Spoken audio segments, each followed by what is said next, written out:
Okay, in this video I want to show you the COUNTIFS function. And that's just like the COUNTIF, where we're going to be counting the number of cells that meet criteria. However, in COUNTIFS with an S, Excel is looking for multiple criteria, not just one set. So remember in the COUNTIF, for our proficient information, it was counting cells that met one set of criteria, and that criteria was any number that was greater than 79. And in not proficient, it was counting any cell that had the one set of criteria, which was any number less than 70. So now we're going to be working in the partial proficient. And in order for Excel to count the cell, we have to have multiple criteria. We need it to find out if the number in the cell is less than 80, so less than proficient, and greater than 69. So our partial proficient range is going to be 70 through 79 that I'm wanting Excel to look for. So go ahead and click in the cell and type in equal COUNTIFS parentheses, and then it goes right into what are we looking for. So the first thing it's asking for is the criteria range. The range that we're wanting Excel to look at is going to be the beginning of year data. So highlight your beginning of year scores and put in a comma. And then it bumps you over to, from criteria range 1, what is the criteria that you're wanting it to look for?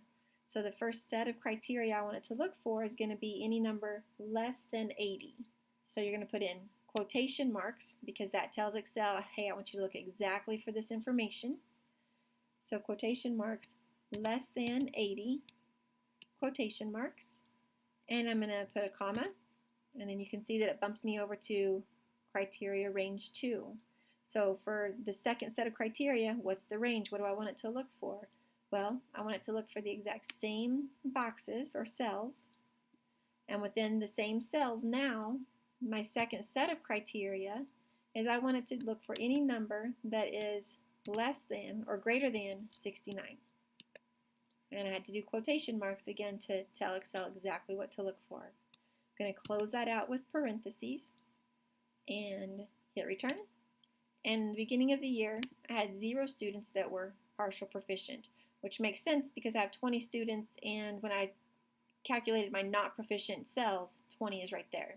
So let's check out our mid-year scores and see if we have a 2 in here, so that 5, 2, and 13 would equal 20. So let's check that out. So equal COUNTIFS, parentheses. Again, my criteria range is going to be the cells with the mid-year data, comma. I'm going to tell Excel exactly what I want it to with quotation marks. So anything that is less than 80, quotation marks, comma.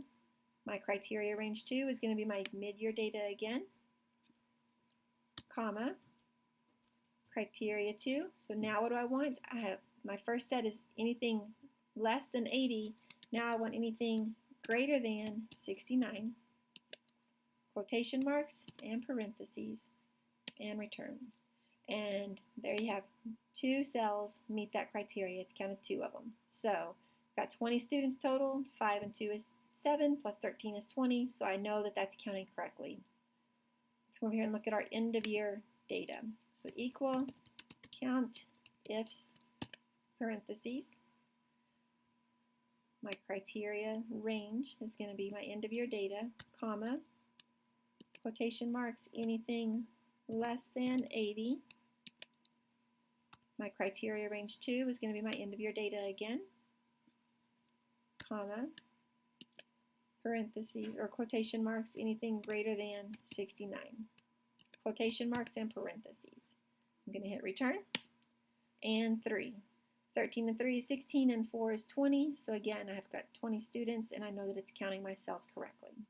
So that is your COUNTIFS. When you have multiple criteria, it's got to look for any number, a cell that has any number less than 80 and any number greater than 69.